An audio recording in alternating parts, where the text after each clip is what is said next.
मैं भी जाऊंगा कुंभ। उत्तर प्रदेश के जोगी को बोल दीजिएगा इरफान अंसारी आ रहा है कुंभ। रोक सकता है मत तो रोक लेना इरफान अंसारी को। मैं भी स्नान करूंगा कुंभ में। जात पात धर्म भेद भाव मैं सबको खत्म कर दूंगा। और सुशासन राहुल जी की देन है। कांग्रेस का काम है सुशासन। कांग्रेस का काम है सबको लेकर चलना। कांग्रेस का काम है भाईचारे को मजबूत करना। भाईचारे की बात हो रही है और महाकुंभ को लेकर प्रश्न हो रहा है। सनातनी पर्व पर दिक्कत सभी को क्यों हो रही है, ये अपने आप में सवाल है। और अफवाह इस तरह की फैलाना कि मैं योगी मुझे रोकना चाहें तो रोक लें। योगी तो सभी को आमंत्रित करें, उन्हें मतलब मुझे नहीं लगता कि उन्हें कोई दिक्कत है। ये जरूर समझ में आ रहा है कि शायद इरफान अंसारी चर्चा में बने रहना चाहते हैं या अपना कद बढ़ाना चाहते हैं। रिपोर्ट देखिए।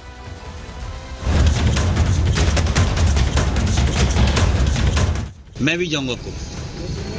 उत्तर प्रदेश के जोगी को बोल दीजिएगा इरफान अंसारी आ रहा है कुंभ। योगी को इरफान की धमकी, महाकुंभ में लगाएंगे डुबकी। महाकुंभ में स्नान पर संग्राम, छिड़ा राजनीतिक घमासान। कांग्रेस की नफरती दुकान एक बार फिर खुल गई है, जिसमें बैठे कांग्रेस नेता इरफान अंसारी इस बार महाकुंभ को लेकर नफरत फैलाने में जुटे हैं। करोड़ों सनातनियों की आस्था को ठेस पहुंचाने की साजिश रच रहे हैं। कुंभ के पवित्र पर्व को विवादित बनाना चाहते हैं और यही वजह है कि इरफान अंसारी ने हाथ में सनातनी झंडा लिए चल रहे योगी आदित्यनाथ को खुली धमकी दे दी है। अंसारी यूपी के सीएम योगी आदित्यनाथ को चैलेंज कर रहे हैं। कह रहे हैं कि कुंभ में डुबकी लगाएंगे, जिसको रोकना है वो रोक कर दिखा दे। मैं भी जाऊंगा कुंभ। उत्तर प्रदेश के जोगी को बोल दीजिएगा इरफान अंसारी आ रहा है कुंभ। रोक सकता है मत तो रोक लेना इरफान अंसारी को। इतना ही नहीं, इरफान अंसारी दावा कर रहे हैं कि कांग्रेस का काम है सबको साथ लेकर चलने का। दावा कर रहे हैं कि कांग्रेस का काम है भाईचारे को मजबूत करना। लेकिन सवाल है कि आखिर इन दावों के बाद भी क्यों कांग्रेस के नेता इरफान अंसारी महाकुंभ को लेकर तुष्टीकरण में जुटे हैं? क्यों सनातनी पर्व को लेकर नफरत फैला रहे हैं? क्यों पवित्र स्नान को लेकर धमकी दे रहे हैं? क्यों झारखंड से यूपी में आकर सियासी फिजा बिगाड़ने की कोशिश कर रहे हैं? इरफान अंसारी ने यूपी के सीएम योगी आदित्यनाथ को चैलेंज किया तो बीजेपी के नेताओं ने मोर्चा संभाल लिया।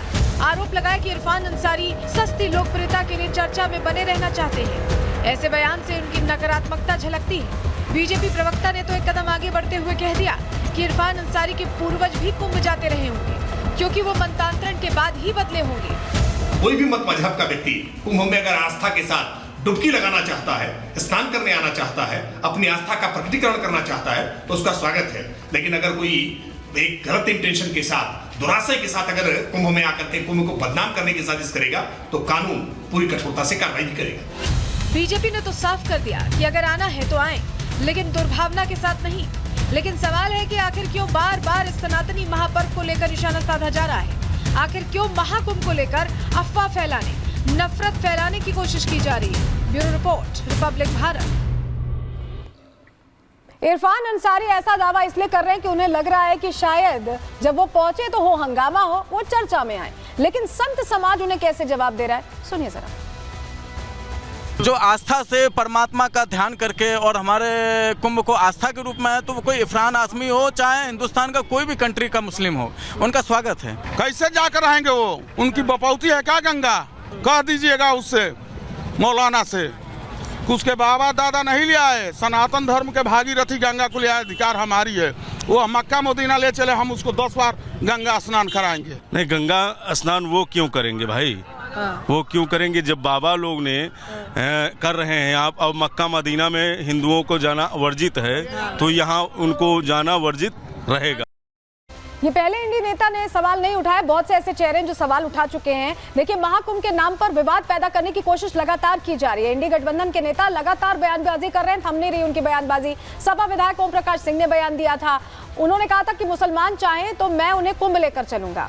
कुंभ में नहाकर आदमी मरेगा क्योंकि पानी खराब है, इस तरह की बातें। मौलाना शहाबुद्दीन बरेलवी ने भी बड़ा दावा किया था। उन्होंने तो ये कह दिया था कि कुंभ की जो 55 बीघा जमीन है वो वक्फ की जमीन है और ऐसे में हम सहिष्णु हैं कि हम ऐसा होने दे रहे हैं। सैकड़ों मुसलमानों के धर्मांतरण का भी उन्होंने महाकुंभ को लेकर आरोप लगाया था। नगीना सांसद चंद्रशेखर आजाद भी इस लिस्ट में शामिल हैं। उन्होंने कहा था कि कुंभ मेले में वही लोग जाएंगे जिन्होंने पाप किए हैं, पाप पुण्य का हिसाब ये करते दिखाई दे रहे थे। वही समाजवादी पार्टी तो लगातार इसको लेकर प्रश्न खड़े करती रही है, लेकिन इस बीच आपको तस्वीर दिखाते हैं क्योंकि योगी आदित्यनाथ ने इन तमाम दावों के बीच ये तस्वीर देखिए, महासभा कार्यक्रम में पहुंचे थे योगी, महासभा कार्यक्रम में वो पहुंचे थे और यहीं से उन्होंने एकता का संदेश दे दिया है। क्या कहा है, सुनिए सर। भारत सुरक्षित है, हर संप्रदाय हर पंथ सुरक्षित है और अगर भारत के ऊपर कोई संकट आएगा तो संकट सनातन धर्म पर आएगा। सनातन धर्म पर संकट आएगा तो भारत के अंदर का कोई भी पंथ और संप्रदाय अपने आप को फिर सुरक्षित महसूस न करे और संकट सबके ऊपर आएगा। इसलिए संकट की नौबत आने न पाए, इसके लिए एकता का संदेश। सनातन धर्म एक विराट वट वृक्ष है, उसकी तुलना किसी झाड़ और झंकार से नहीं करनी चाहिए, छोटेपन से नहीं करनी चाहिए। दुनिया के अंदर अन्य संप्रदाय हो सकते हैं, पंथ हो सकते हैं, सेक्ट हो सकते हैं, उपासना विधि हो सकती है, धर्म तो एक ही है, वह सनातन धर्म है, यही मानव धर्म है। इसलिए महाकुंभ के इस पावन आयोजन के साथ, उसी पवित्रता के साथ हम सबको एक संदेश देना है कि महाकुंभ का संदेश एकता से ही अखंड रहेगा देश। और चलिए अब बात आपसे जुड़ी खबर की करने जा रहे हैं क्योंकि आप भी गूगल मैप का इस्तेमाल करते होंगे अगर आपको कहीं जाना हो, लेकिन आंख मूंद कर भरोसा नहीं करिएगा क्योंकि कभी भी गड़बड़ हो सकती है। ऐसी ही गड़बड़ हुई है बरेली में, क्या पूरी खबर है बताएंगे और लोगों को क्यों लगा कि एलियन आ गए ये भी समझिए इस रिपोर्ट से।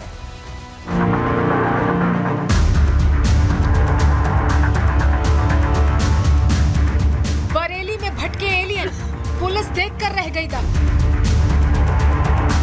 गूगल मैप ने भटकाया, पुलिस ने रास्ता दिखाया। रात में अफवाह फैली, एलियन पहुंचे बरेली। आसमान में एलियन दिखने की कहानी आपने कहीं सुनी होगी, लेकिन खेत में एलियन दिखने की कहानी कल रात बरेली में खूब गूंजी।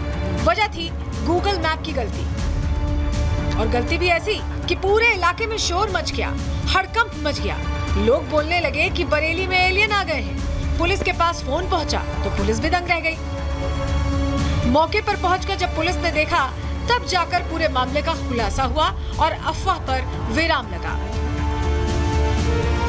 दरअसल फ्रांस के रहने वाले ब्रायन जैक्स गिलबर्ट और सेबेस्टियन फ्रैंकाइज गैब्रियल 7 जनवरी को फ्लाइट से दिल्ली पहुंचे थे।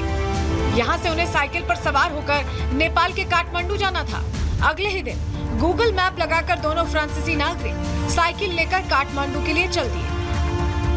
दोनों को पीलीभीत से होते हुए टनकपुर के रास्ते काठमांडू जाना था, लेकिन वो रास्ता भटक गए और बहेड़ी के चुरैली डैम की ओर पहुंच गए। रात ज्यादा हो गई थी, इसीलिए दोनों विदेशी नागरिक अपने ठहरने के लिए वहीं पर टेंट लगाने लगे। आसपास के लोगों को हलचल दिखी तो मौके पर पहुंच गए, लेकिन कुछ समझ पाते इससे पहले दोनों फ्रांसीसी नागरिकों के हेलमेट में लगी टॉर्च चमचमाती दिखाई दी। लोगों को लगा कि वहां कोई एलियन है, जिसके बाद पूरे इलाके में हड़कंप मच गया। देखिए इलाके में हड़कंप मचा, पुलिस को सूचना दी गई। पुलिस पहुंची तो पता चला कि गूगल मैप से होते होते एक ऐसी पुलिया तक पहुंच गए थे जो शायद खाई में गिरा देती है। ऐसे में अगर आप भी गूगल मैप का इस्तेमाल करें तो सोच समझ के करिएगा, गच्चा कभी भी मिल सकता है।